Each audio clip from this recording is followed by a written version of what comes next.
Sahabat LB Sinode, hari ini kita bersama-sama akan belajar doa dari Alkitab dan dampaknya bagi kehidupan kita. Alkitab merupakan sabda Allah, dan dalam sabda Allah itu kita menemukan pengalaman-pengalaman iman umat Allah bersama dengan ciptaan Allah yang lain. Dan dari pengalaman-pengalaman itu kita menemukan mutiara kehidupan sebagai bekal untuk kehidupan kita hari demi hari, juga kehidupan kita di masa mendatang.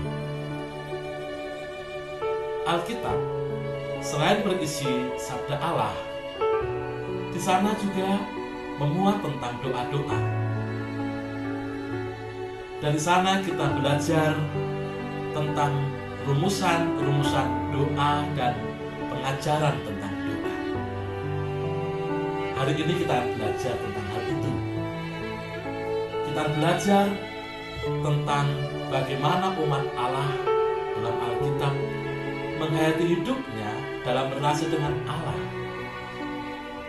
sehingga mereka merasakan keintiman dengan Allah, dan buah dari keintiman bersama Allah itu ada kemampuan untuk menjalani kehidupan hari demi hari.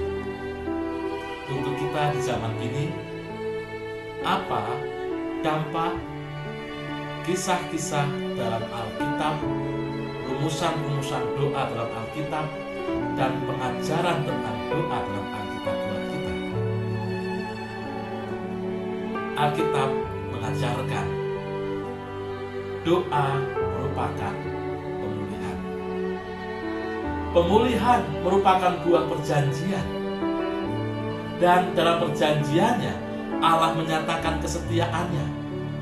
Perjanjian karena adanya relasi antara umat dengan Allah.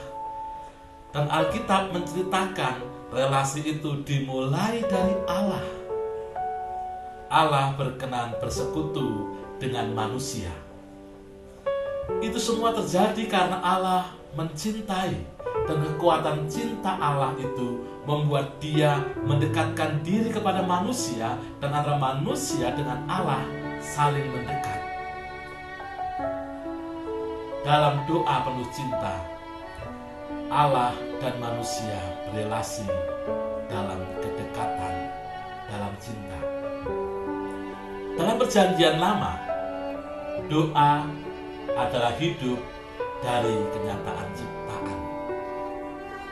Tentu kita sering membaca Mazmur pasal 8. Ketika Daud mengajak umat melihat Allah sang pencipta mengingat manusia, dengan menaikkan madah kekaguman terhadap ciptaan, umat berdoa kepada Allah sang Khalik. Seorang bernama Bonaventura mengajarkan tentang hal itu karena ia menghayati dengan memandang ciptaan Tuhan. Dia memandang Tuhan sebagai penciptanya. Ada relasi yang hidup antara manusia yang diciptakan oleh Allah dengan Allah sang pencipta. Bonaventura senang menuturkan tuturan pemazmur yang berbunyi, "Ya Tuhan, Tuhan kami, betapa mulianya nama-Mu di seluruh bumi. Keagungan-Mu yang mengatasi langit dinyanyikan." Dengan memadahkan itu, Bonaventura mengajak kita menemukan betapa mulianya Allah dan ciptaan Allah, semua direngkuh dalam karya sang pencipta. Itulah doa yang merupakan kenyataan ciptaan, dan kita ada di sana. Kita ada dalam ciptaan Allah. Doa merupakan ungkapan kepatuhan akan janji. Itu juga diajarkan dalam perjanjian lama. Kisah Musa mengingatkan kita tentang bagaimana Allah menyertai Musa dan Israel dalam perjalanan menuju tanah terjanji. Penyertaan Tuhan pada Musa karena ia telah menyatakan janjinya. Musa diminta oleh Tuhan untuk mendengarkan suara Tuhan dan melakukan yang Tuhan katakan kepadanya. Dalam perjalanannya amat disayangkan bahwa seringkali Musa sering tidak mendengarkan Tuhan. Ia lebih sering mendengar sikap Israel yang sering mengeluh dan marah kepadanya. Akibatnya Musa tidak dapat masuk ke tanah terjanji. Ia hanya melihat dari jauh. Doa merupakan pengutusan dari Allah. Dari mana umat merasakan dirinya diutus?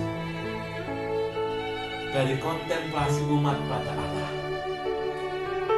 Kontemplasi menjadikan umat mengenali kehendak Allah, mendengar suara Allah bahkan di tengah keramaian sekalipun.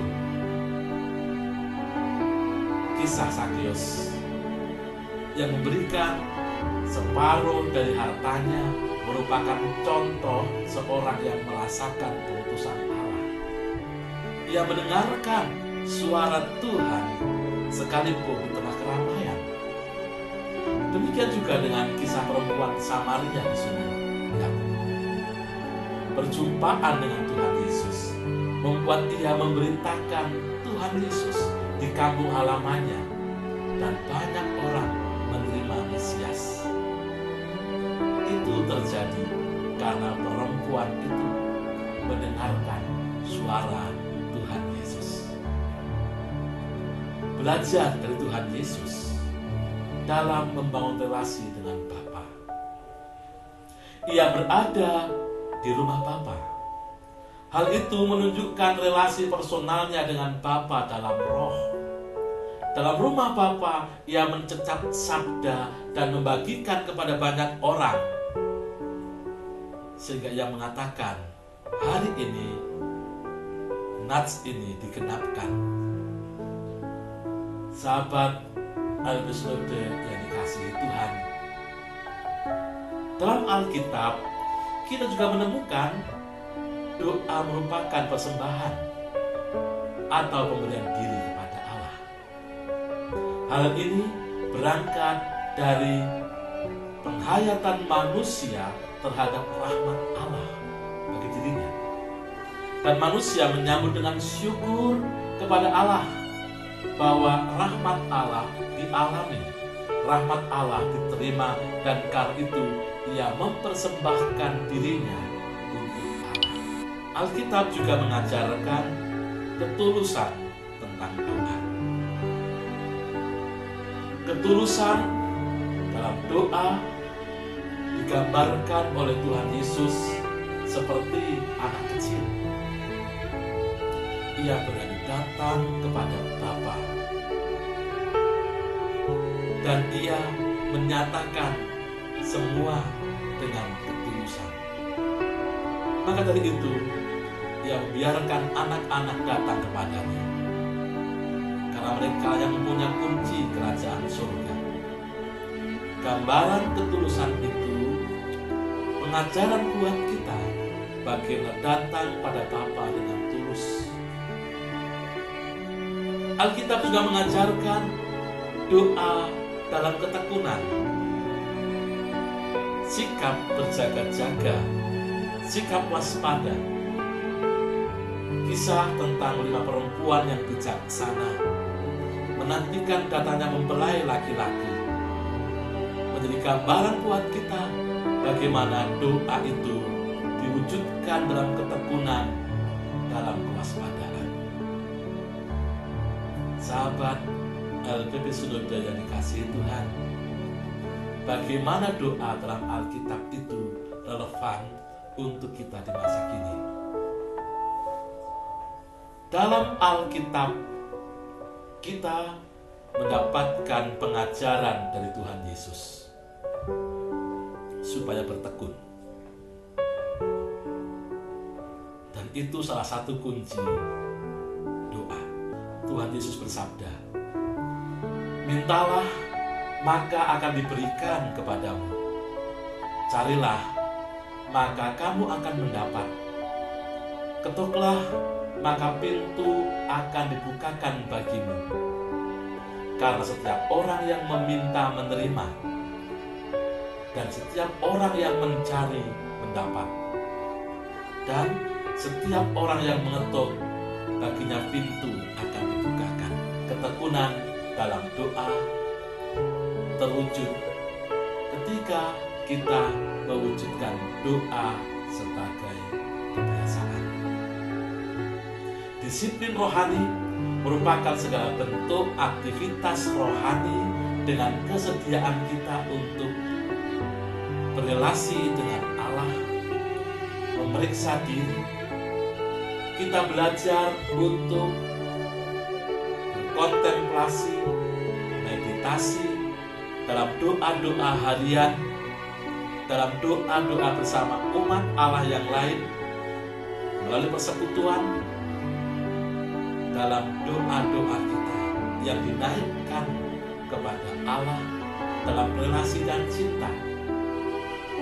Itulah disiplin rohani. Kebiasaan kita menjalankan doa sebagai seorang pendoa akan menjadikan kita mampu mengelola batin kita.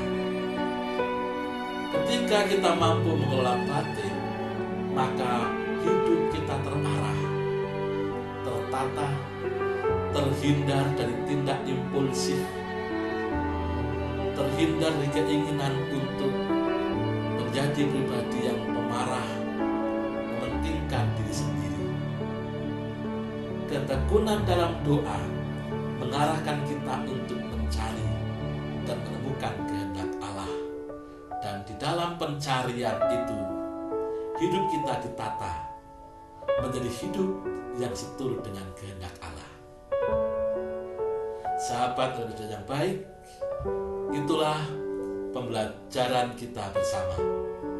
Bagi sahabat-sahabat yang ingin sharing tentang pengalaman doanya, silahkan menuliskan pada kolom komentar dan kita akan belajar bersama-sama.